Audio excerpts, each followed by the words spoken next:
So let's start. I'm opening up the call a few minutes early just so people can get in. Luckily, I've got some water here. I recommend you get some water, some coffee, some tea. We're going to let people come in slowly and before we start the webinar. While we're waiting for people to come in, I'm going to make sure that you're where you're expected to be. Talk about our speakers in case you are one of the few people in the Analyst Relations community who don't know who we are. I'm also going to make sure that this is recording. Thanks for reminding me, Jasmine. Yeah, I don't see it recording. Record and transcribe. Wow, good catch. Good. Yay, Jasmine. Very well done. Does anyone see a pop-up saying that it's recording? Yes. Not yet. I see it now. Yeah.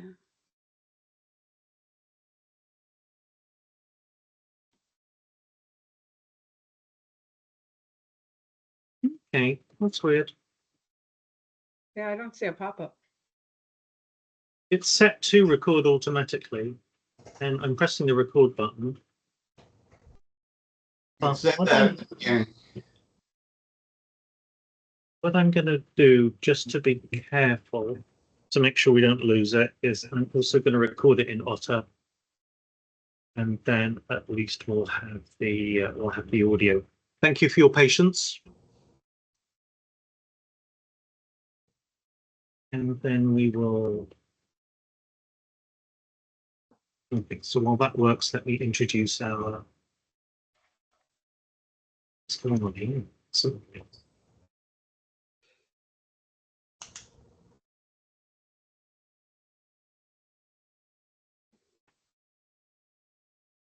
Okay, let's.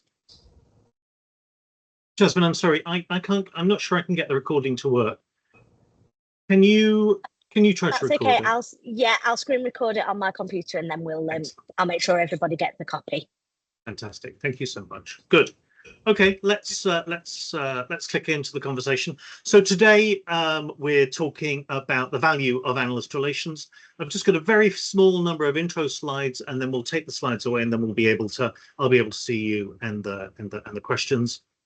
A few things that you'll be familiar with, that there is a Q&A panel, I hope, in the webinar.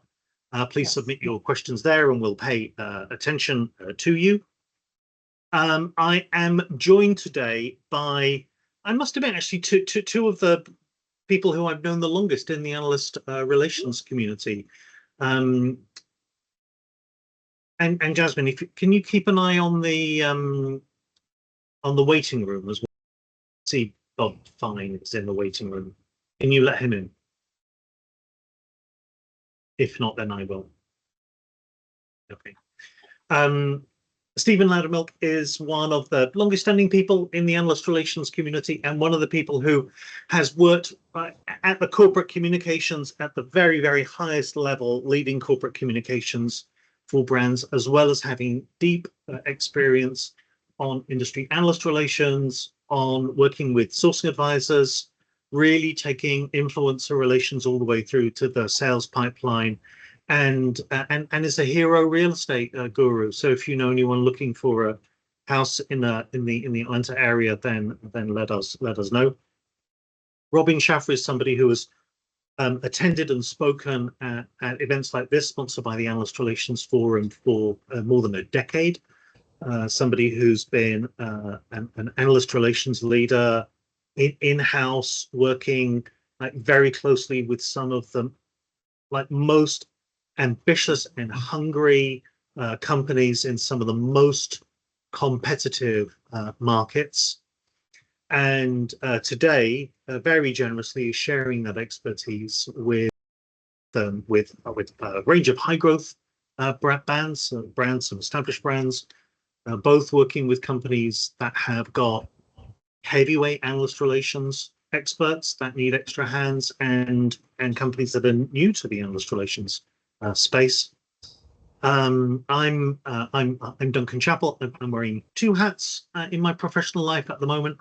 I'm working with Elisa, the Finnish telecoms operator, not actually with their core telecoms business, but they run a series of AI-driven network optimization businesses. Elisa Polystar in the telecoms business, Elisa Industric in manufacturing, and a distributed energy solutions business that turns basically your telephone network into a power grid. So I'm working with these solutions, and then also consulting with Sage Circle, who are one of the sponsors of today's webinar. So I should thank them, and Jasmine from Sage Circle, who is recording this and preventing it from turning into a high-tech meltdown.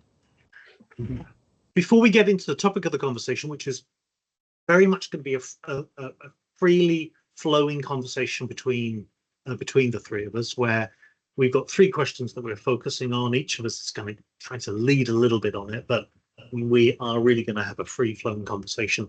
I just want to point to some other activities that are being organized for analyst relations professionals. The next AR Forum webinar is next week on customer advocacy. So we are very lucky to have Eric Dandaran, who Robin and I have been working with very closely over the last few months in the analyst, in the AR mastermind group. AJ Nwathe, who was one of my colleagues 25 years ago at Omnicom PR's Broader Worldwide group, somebody who's become a very deep specialist in customer advocacy inside and outside of the tech sector, and Tanya Shukhar, a name that will be familiar to many AR people, most currently at Amazon Web Services. That is going to be a fantastic website, sorry, a fantastic webinar, because customer advocacy is something that AR often is given responsibility for, but it is something that is so much more valuable for the rest of the business.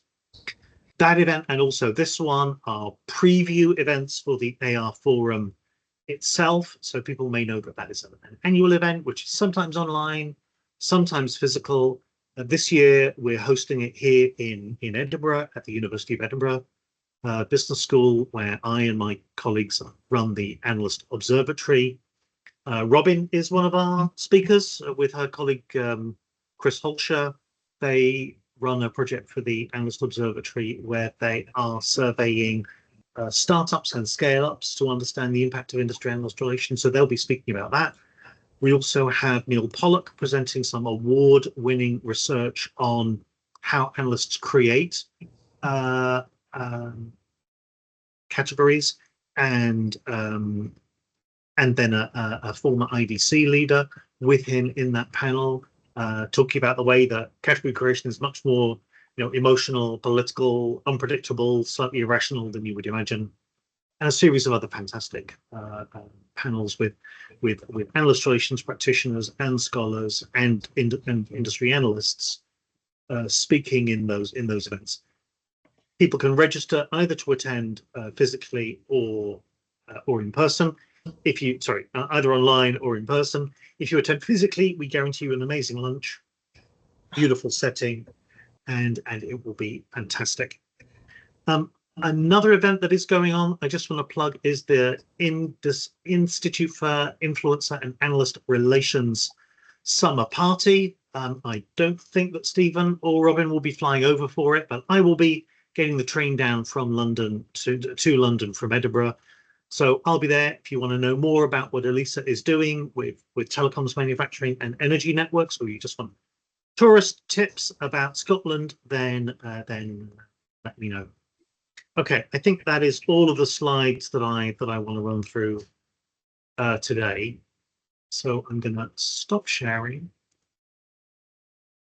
And then hopefully that means that you can see our beautiful speakers looking as healthy and wonderful as possible. Stephen, Robin, that's the introduction I wanted to make. Is there anything else that you want to make before we kind of push on into the conversation? Just that I think the topic of showing the value of AR is perennial. I mean, we're always trying to do that. It was always, every time we have a conversation about it with you guys or with every time I have a conversation about it with anybody, there's always a new angle, a new thing to think about. It's just, you never know the answer to how to do this. So I'm really glad we're having this conversation today. Totally. Yeah, and I would just add, Duncan and Robin, what you just said. Value analyst relations is probably one of the hottest topics in the strategic marketing community today. Whether you're at a large Fortune 500 company or a startup company, more than ever, analyst relations is continuing to have a ripple effect across the organizations that you're working for, whether you're corporate analyst relations person or you're on the agency side. Yeah, totally. And actually, it does strike me that this, partly because of the pandemic, but really because of the sharper economic situation since then, analyst relations programs are really going in not only in two directions, but there are definitely two directions. You know, one is for analyst relations programs that have not really found new ways to deliver value to the business. And I'm definitely seeing some analyst relations programs having to kind of rethink, reorganize, realign, often lose people, move people around into, like, change the formation, a little bit like a football team that is struggling to work out how they need to rearrange to respond to a new defensive environment. Seeing a lot of analyst relations teams having a very difficult time. I'm seeing others that have really changed gear and are moving ahead. AR programs that have, you know, quadrupled, quintupled the budgets available to them because of the way that they are allocating more resource. I also think, you know, I mean, if you look at businesses like Robin's, Chris Holscher's, many others, I suppose my former colleagues at Kia Company, all of those have had a lot of growth from startups and scale-ups. And I think that is also really interesting, that as these organizations have come under pressure, actually they've started to see that analyst relations is one of the easiest, most cost-effective ways into generating value. And I think that's a very big turnaround from how it might have been 10 years ago, 20 years ago, when pay-to-play ideas were maybe confusing more people. Now I think folk are more hungry and more likely to get in. And there are a few through the conversation that Stephen and Robin and I have been kicking around. This metaphor of inbound and outbound, you know, the learn and the earn, as Forrester talk about it, I think is really valuable and really helps the conversation, because a huge part of the early benefit that AR programs generate is in being able to utilize briefing and inquiry to extract more insights and to get better alignment with the business. And this is something I know Robin has spoken about. Kind of at the other end of the sales pipeline, many analyst relations programs, and frankly also the marketing and communications functions that AR is often inside, are sometimes very distant from the sales organization. And if you think of the way that the marketing funnel and the sales pipeline should overlap, sometimes they have a very abrupt handover, and sometimes there's a bit of a gap where leads can fall down. And I think this is something where Stephen has had so much experience being at almost every stage in that sales process in one organization and in another. But I think what I want to just start off with about is just talking a lot about the way that you can generate so much value through that core analyst engagement itself. Yeah, that even for the immediate stakeholders who are in briefings, there's so much benefit that can come from getting spokespeople and subject matter experts in front of analysts. Obviously benefits for the analysts themselves, but one of the things that I would foreground is the need to make sure that when you're using subject matter experts, that you're trying to codify those into a group of champions. very often we think of spokespeople and subject matter experts as being a little bit hot swappable, people who we can have use almost in a little bit of a transactional, in a little bit of a transactional way, and that is a really lost opportunity. I can think back to when the largest organization started up analyst relations.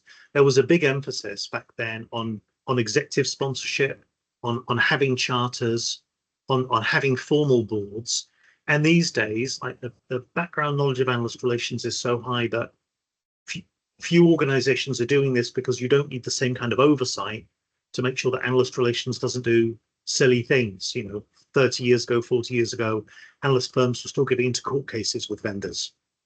Now that doesn't happen. The state of the art of the state of the art of analyst relations today is very similar to what was done in the 1990s, with the exception of what we're doing around digital analyst relations and peer insights.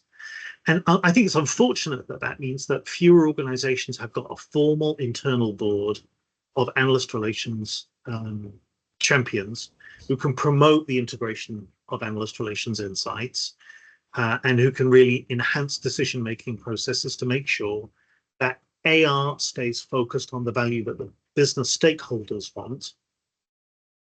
And if you're not doing that, then you end up serving the analysts. And obviously there are some analysts on the call, and you would like to think that our job is to please the analysts.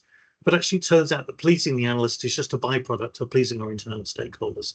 If we are able to make our stakeholders think that analysts are useful and insightful and valuable, then that generates more commitment for the analyst relations program. But serving analysts by itself, that can actually make analyst relations a little bit quiet if they're mostly speaking to analysts and they're not also speaking loudly to the rest of the business. And that thing about speaking loudly is, I think, one of the last points that I would want to make in my first thoughts, which is about the need to celebrate the use of insights. Yeah. I've started working with Elisa, and one of the first things that I've done is I'm looking through who are the analysts who've already written in a powerful way about the problems that Elisa's clients are trying to fix. It would be nice if they spoke about the way that Elisa is solving these problems. Sometimes they do, but actually just talking about how deeply and profoundly the analysts understand the client problem, and definitely foregrounding the ones who speak nicely about our vendors or our channel partners, that's really important, because it encourages a culture of knowledge sharing, and it encourages more alertness about the analyst community. And also it means that people who are grumpy about what the analysts say, they start to feed back and say, yeah, okay, so the analysts are saying things, but then they're off a little bit here. They're not quite getting where our market is at there.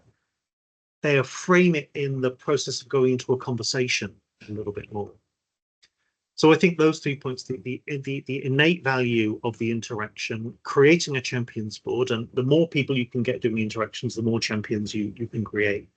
And then the need to celebrate wherever we are using analyst insight, and to celebrate that insight being used. Those are my opening gambits. Yeah. So I think I was just going to jump in, because I think there's a great distance between getting the insight and celebrating the insight. It's a whole lot of work that has to be done in there to make the insight actually turn into something. Yeah. And by having a board, you have, I've never actually been in an organization that has an AR board. And I think can be quite, I've had that sort of informally, like an informal collection of people that care about AR, but making it a board or a steering committee or something elevates the process of taking the analyst says you should go after this market, you should have this in your product, there's a partnership you should explore. They give you these gold nuggets. In my experience, 100% of the companies I've experienced love the impact insights, great insight, and then never do anything about it. There's a lot of work to be done to evaluate the insight, to see if it really does have promise for you to turn into action. and then taking the action, staying on it, driving it to fruition, to finally being able to celebrate it. So Yeah. I just see that there is where, I mean, I don't know your experience, but where I've seen most companies just fall down and lose the value of analyst relations because, or big part of the value of analyst relations, because they're not managing the actions that come out of these insights. Yeah, and I totally agree with you, Robin. I've managed clients before and I've done a lot of outsourced AR in my 25 plus years of analyst relations. And when you have, especially like analyst insights days with IDC and Gartner, those are usually 6 hours to a couple of days. And it's really important to take those analyst insights and afterwards have meetings with your key stakeholders, marketing folks, product marketers, the sales teams, customer teams, and really try to understand those analyst insights and put a better product marketing strategy together that can really elevate your brand and hopefully increase your revenue in the marketplace. Yeah, absolutely.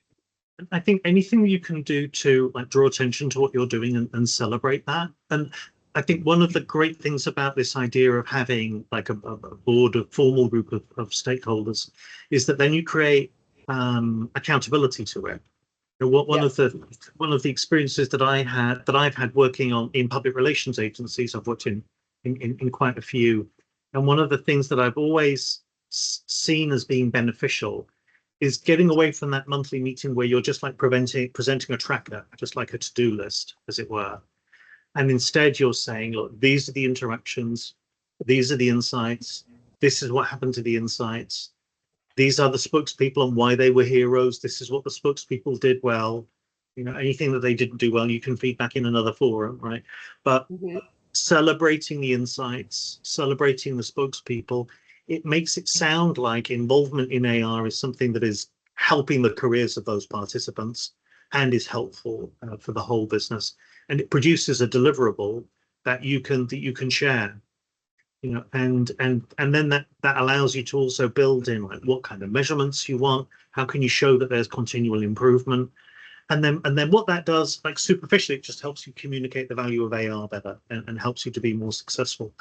The real value of it is it means that if somebody is dissatisfied with the AR program, having something like this, a monthly report, it forces them to say, well, look, this is fine, but what's missing in this report is that. Right? What I'm really interested in is this, and the AR program isn't doing this. And then that allows you to say, well, maybe do we need to realign the program in order to deliver more of that, or do the AR champions think that expectation is unrealistic? Yeah, I think we've come a long way in analyst relations. I was thinking about this earlier today. Oh gosh, about 25 years ago when I was at Lucent Technologies, we had spun off from AT&T. Analyst relations was really starting to gain traction at that time, but it was still in its infancy. Well, you're talking about, Duncan and Robin, about having AR champion programs in place makes analyst relations so much more valuable because everybody seems to have a seat at the table, whether it's with the CEO, whether it's with the CTO, the CSO, like I said before, the product managers and the marketing team.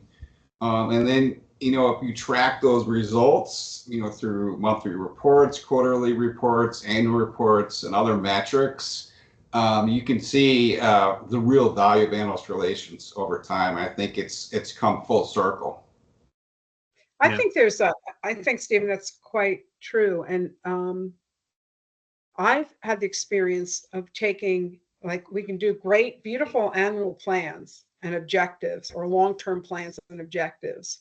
Yeah. And they get lost in the day-to-day.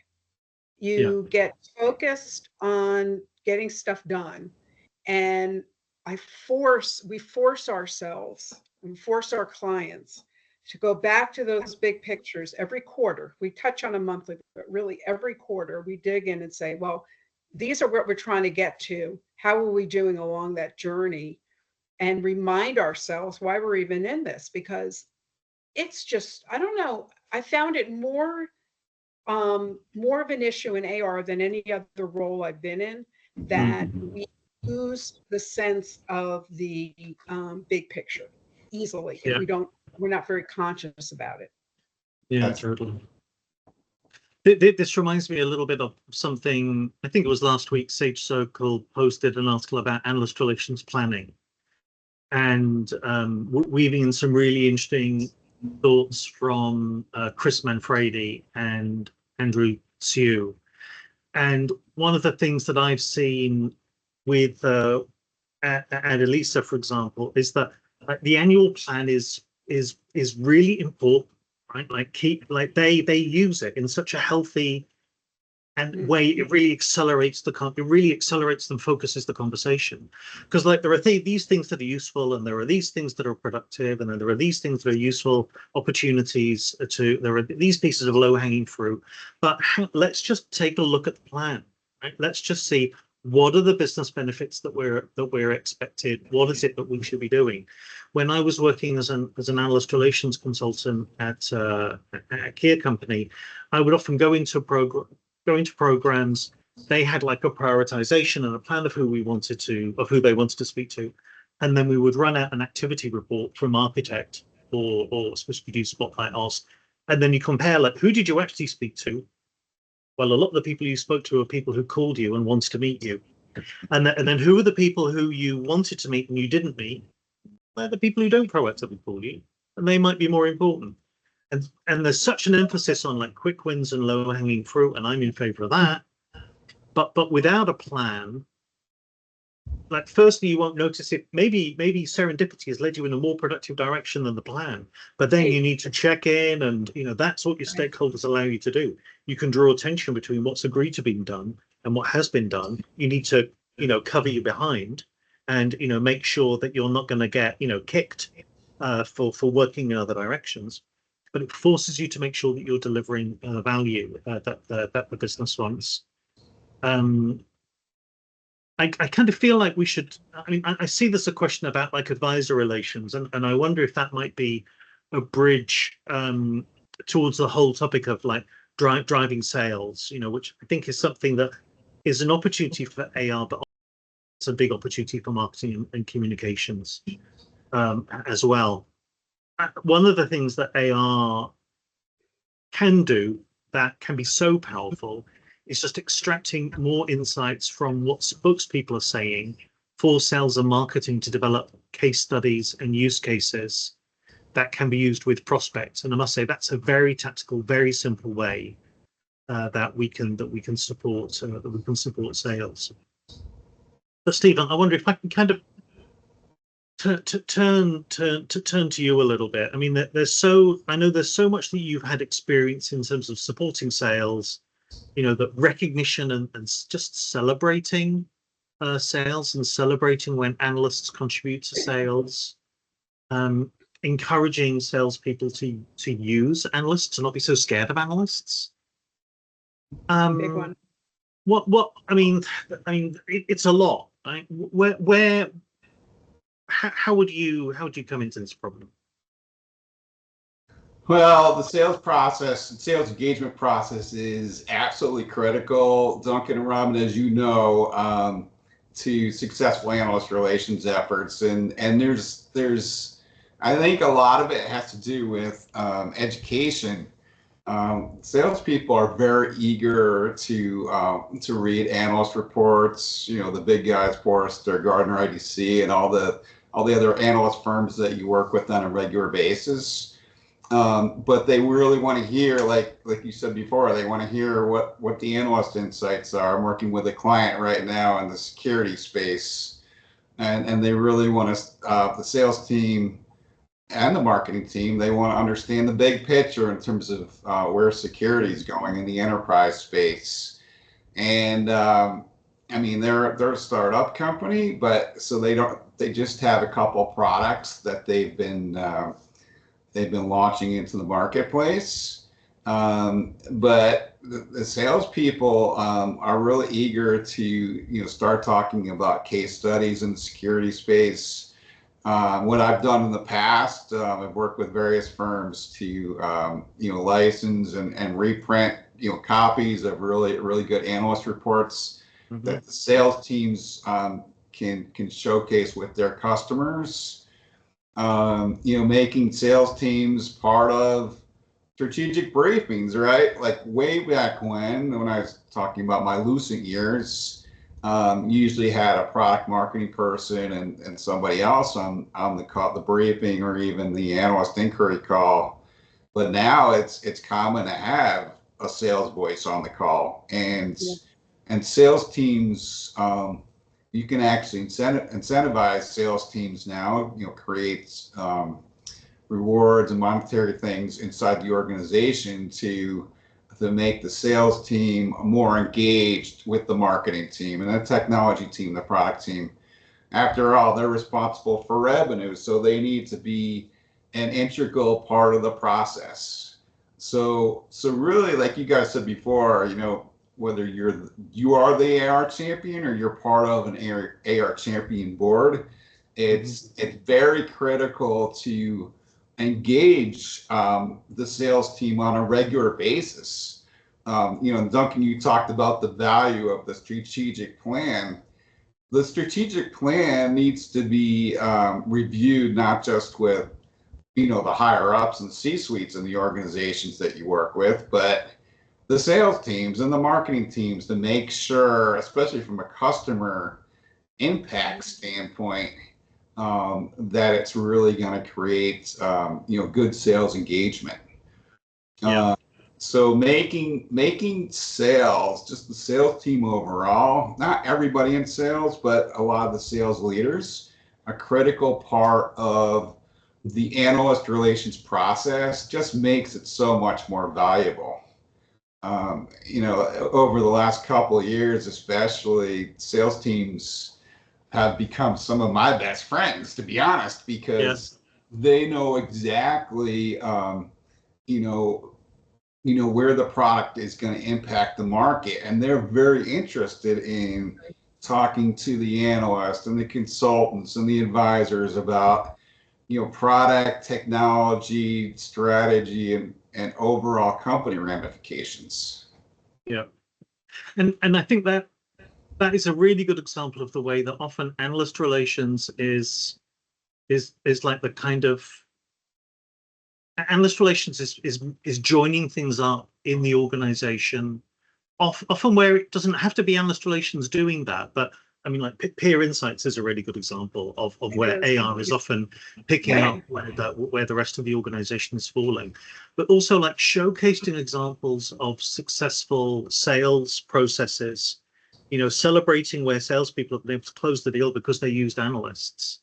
And Robin, I'm thinking of the AR mastermind group that you and I were in yesterday, where somebody was talking about the way that they're innovating a new relationship with an analyst firm, where they're bringing an analyst into conversations with prospects. I mean, that's something that account-based marketing team or a large deals group, could be doing proactively.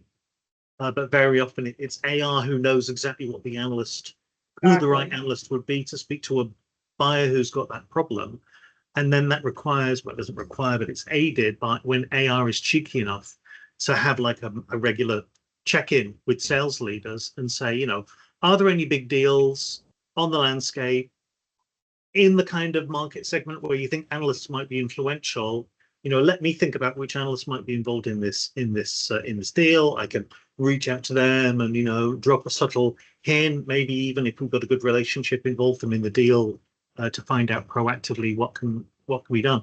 It shouldn't have to be AR that does that, but often it is AR that is doing that. Also, Steve, you were talking about like the value of reprints. I mean, I'm just continually stunned at how good it is. When a reprint is used very effectively by a vendor, the return on investment is preposterous. Yeah, but very often we need better feedback from sales and marketing to know, like, where is it in the sales pipeline where customers are stumbling? What are the questions where analysts could be writing content to address exactly this buyer hesitation topic? So rather than licensing like Magic, I'm a big fan of licensing Magic Quadrants for lead generation, but we're not doing well enough with analysts saying, actually, we can see that the market is being decelerated because people are a little bit unclear about, data consolidation. They're a little bit unconcerned about, how workflow can be aided by systems integrators when you're implementing a big piece of software, something like that. It's like project financing, right? There's like a specific little objection. Which often, yeah. Go ahead, finish. I cut you off. No. I mean, often there is that objection, and if we can articulate, if we can join together what analysts want to write about problems that no one other analyst is writing about, and salespeople want to encourage the organization to license content that accelerates the sales pipeline. Like marketing people are all about lead gen, but honestly, like how much of your revenue is to new labels? Almost all of your revenue now is like we land and expand, don't we? It's all about expanding the client relationship, accelerating the people who we already know. We don't need new leads. We need better intelligence about our leads to accelerate our leads. And that's what analyst content can really help with if you pick the right content. Yeah, I was just picking up on what Stephen was saying, and you, Duncan, in every sales organization is different and has different needs, different problems, different styles, different cultures, different, and to the extent that you can make those salespeople your best friends and understand how things work in your organization, what are the challenges in this organization, and ultimately answer the question, how can AR help salespeople? The salespeople are generally risk averse, and they're not going to try things that are unproven, right? So you need to understand your organization. You also, the thing that always works for me is don't try to convert the whole sales team. Pick a couple of people that are sharp, that get it, that are adventurous and innovative and want to try new things, and prove it out with them, because they're going to be a ready partner for you. You're going to learn more. They tend to be sharp people that really understand in a sophisticated way the customer and the sales process, and you'll learn from them to then celebrate their success, because salespeople are always interested. They always know who these alpha dogs are, and they're really always interested in what they're doing and what did they do to get ahead. Yeah. And Stephen, just while we're on this topic of articulating to sales, I wonder if this might be a good point to bring in advisors, and third-party influencers.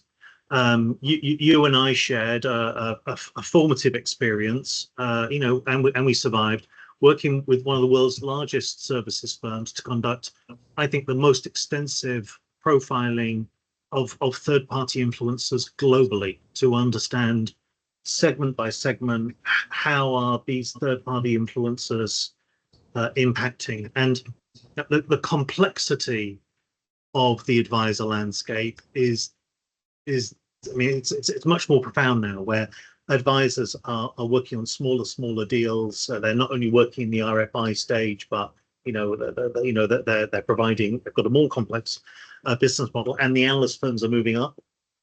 So there's a little bit of a conflict there.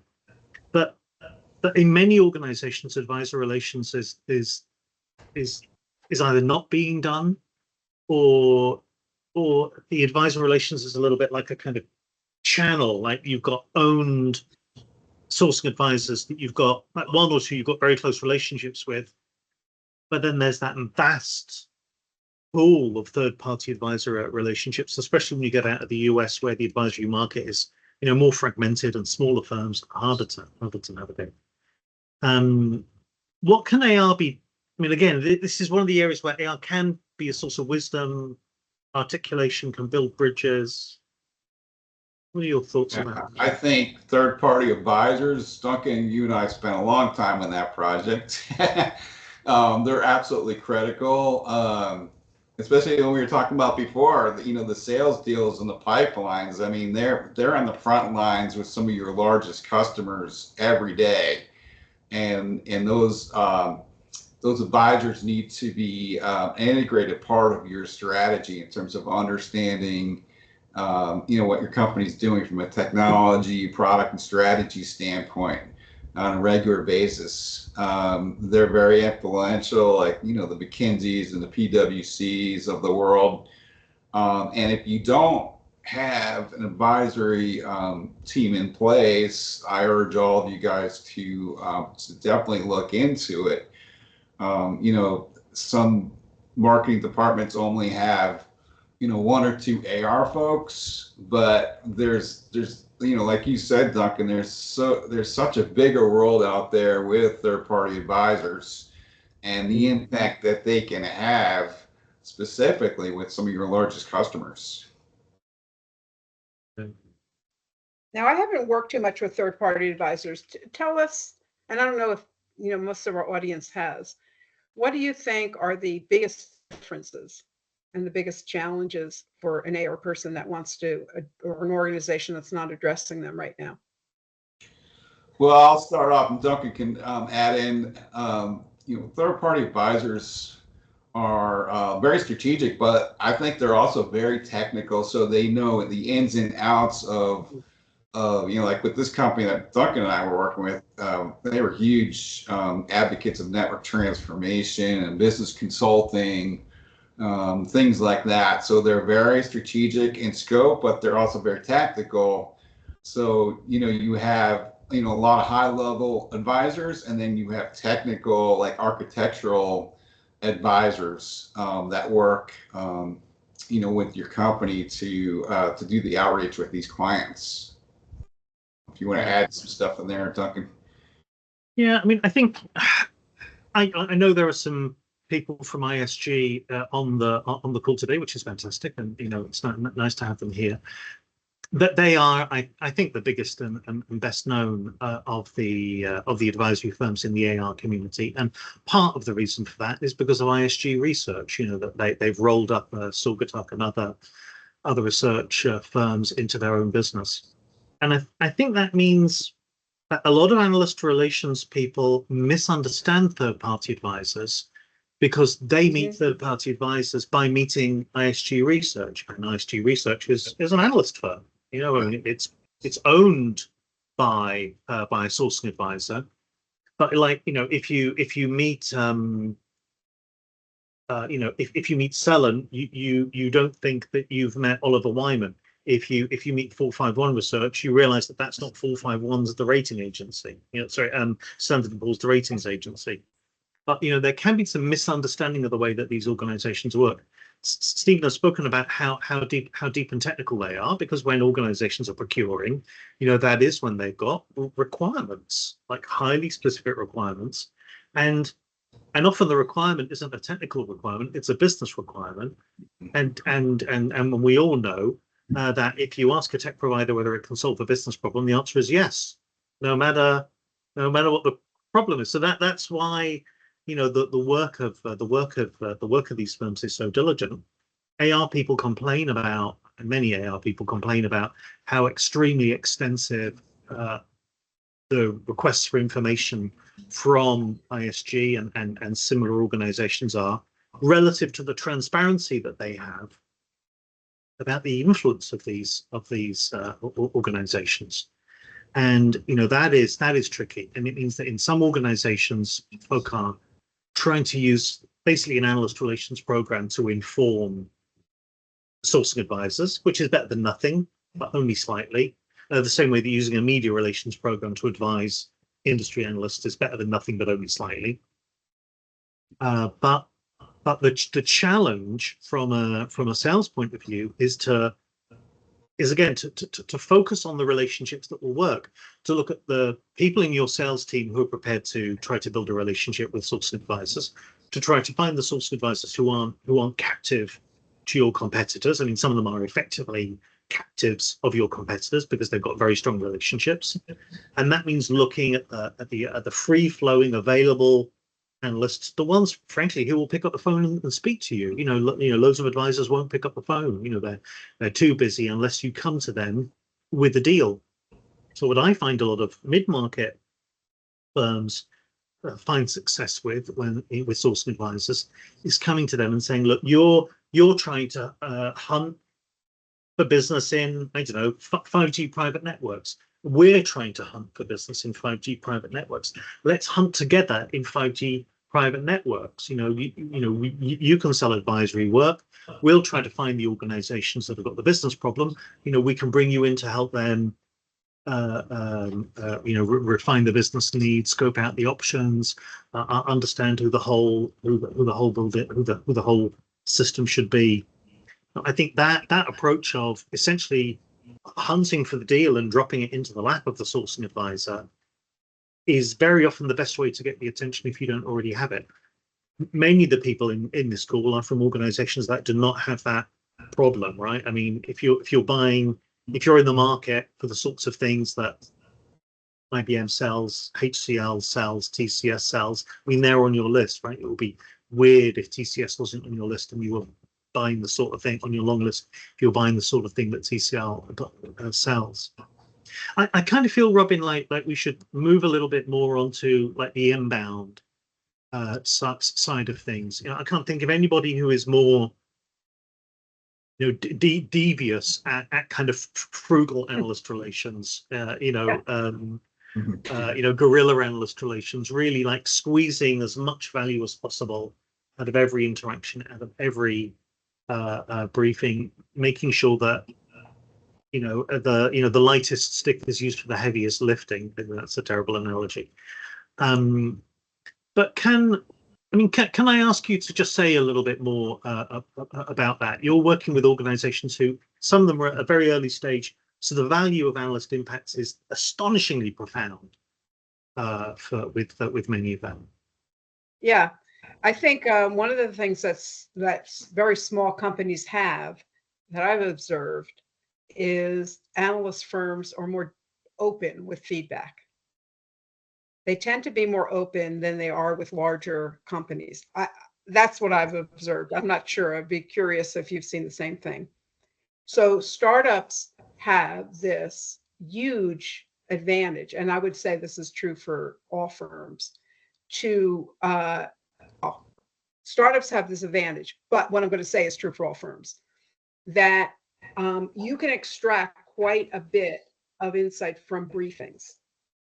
So if you're not, now inquiry calls, of course, let's just switch to that. When you have inquiry rights, your job is to prepare for that call by asking as many questions that can lead to actionable answers as possible. So it's not, so what are the trends in the industry, or what is going on with this, or what are your clients saying? It's, we're dealing with this problem and we don't know if we should go left or right.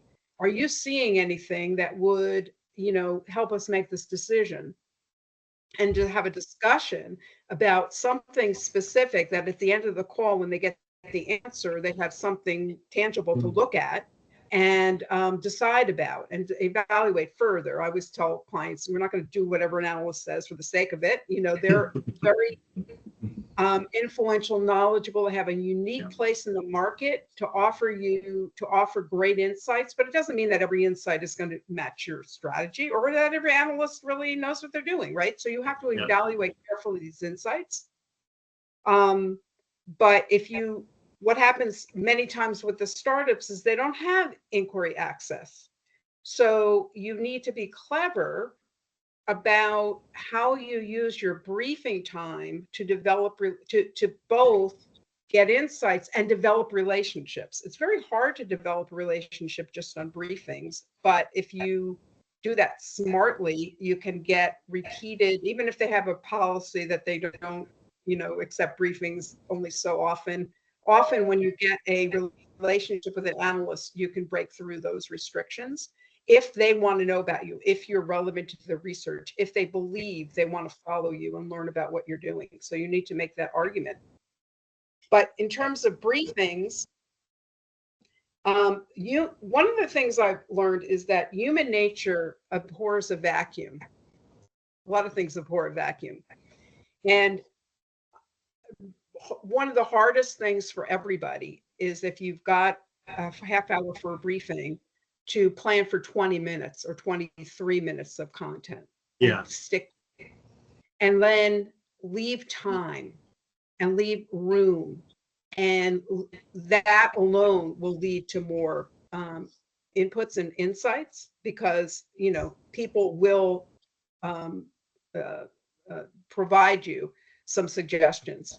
The other thing is, if you're polite, you can ask for feedback. Don't ask for the analysis of your strategy about this or that, but you can ask, you know, have you seen these things before? Have you seen, you know, competitors offering the same thing? Do you see how we're differentiated in the market?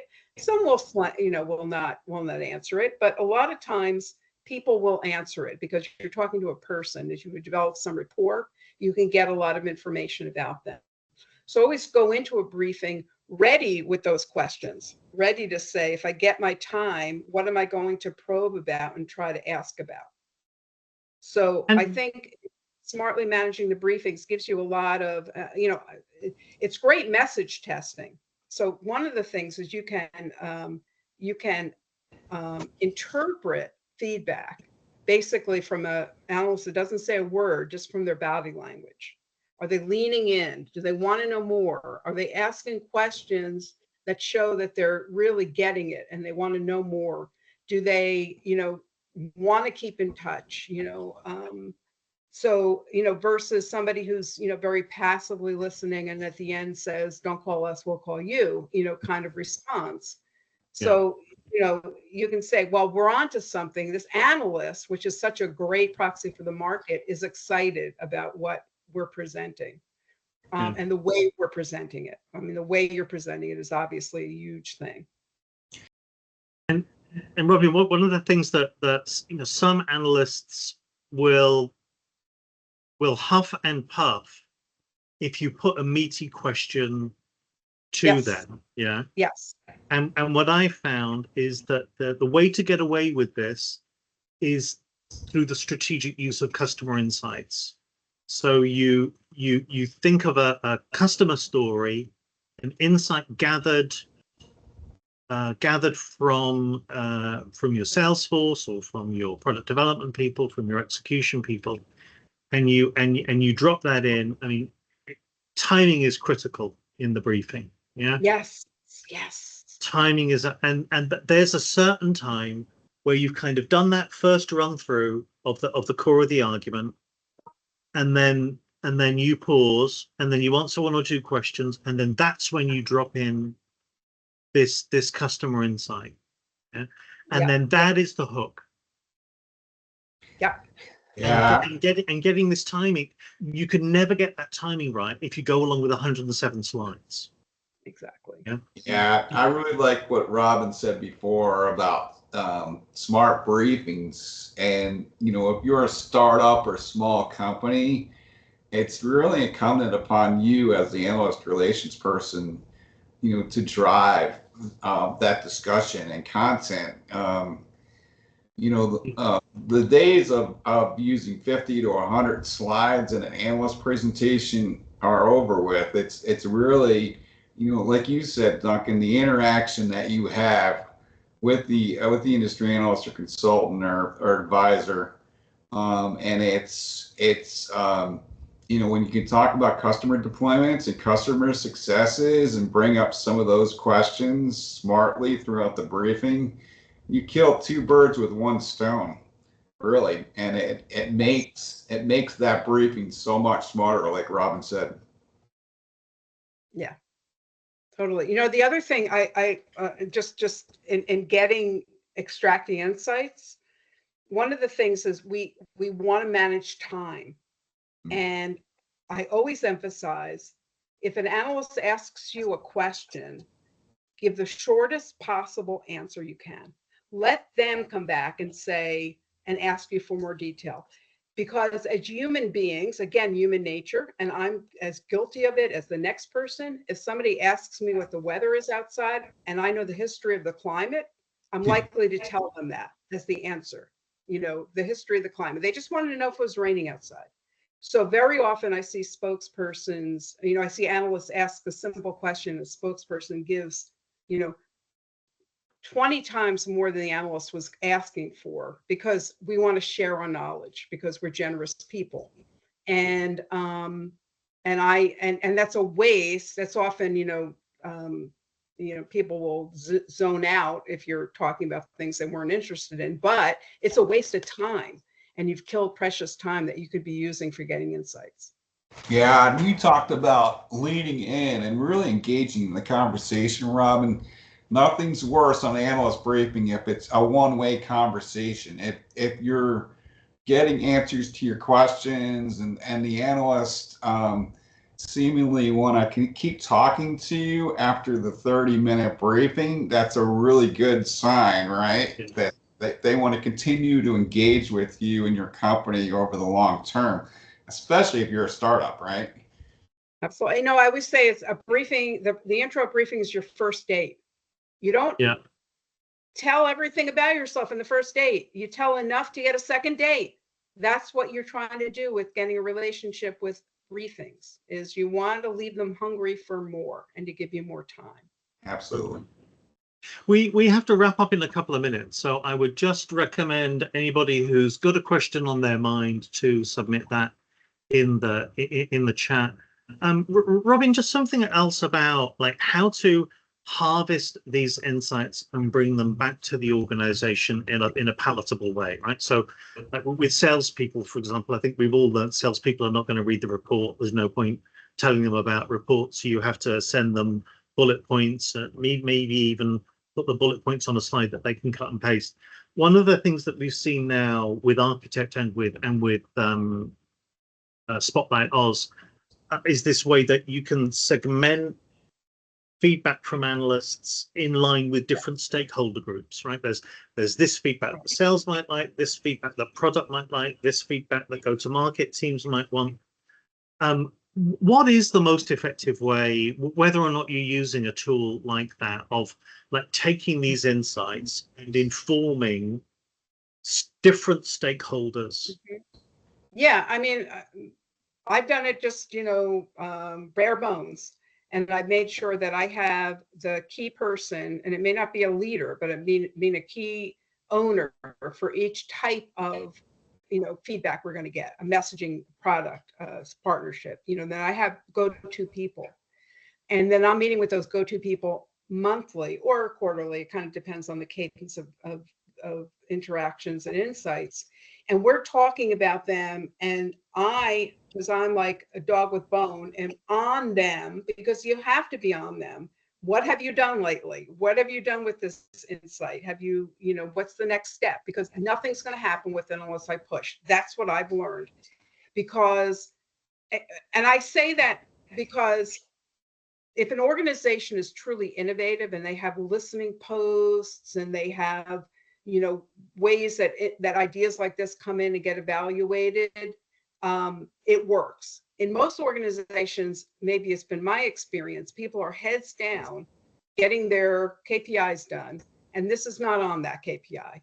This is taking them in another direction. It's probably the right direction. It may, like you said before about your analyst plan, it may be a better direction, but me as AR, not significant, I'm not going to disrupt their work patterns to work on something I can't. I'm just an annoying person. So it takes a lot of organizational coordination to get the buy-in. You need to be the buy-in from the top to work on these things. Stephen, I'm going to give you the final word. I mean, what should the takeaways be from this conversation for attendees? Well, I think you should have the final word since you started, Duncan, but I'll start it off. I think the value of analyst relations continues to be strategic within the organization. We talked a lot about, the sales process and how integral that is, and analyst insights, Robin talked about, especially, if you're a startup and small company. It's really critical to utilize that smart briefing, and then of course the bringing all those analyst insights, analyst briefings to the table, right, with customer feedback, customer deployments is so important. And if you have, like you said in the beginning, Duncan, an AR champion board or council that's part of, you know, your overall mission in analyst relations, that just makes the value of analyst relations so much more critical in an organization. Totally. All right. It's been a great talk. Thank you. Thank you so much. I just want to pop up a final slide to remind you of the details for the next webinar. What I was going to do was add a slide with Stephen and Robin's email addresses, but I forgot to do that because I'm a bad person. But please find them on yeah, it's robin@schafferar.com. Yeah, and Stephen, your email address if people want to contact you. My email, and you can also find me on LinkedIn, is stevelaudy1@gmail.com. Excellent, fantastic. And then please register at AR Feedback 24 for the next webinar. Thank you very much for joining us. If there are any questions you want to ask offline to our panelists, contact any of us. We will coordinate and we'll get back to you. Okay, I hope to see some of you next week, and I even hope to see some of you in London on Thursday in Farringdon. Okay, thank you so much. Thanks. Bye-bye. Thank you. Bye-bye. Thank you.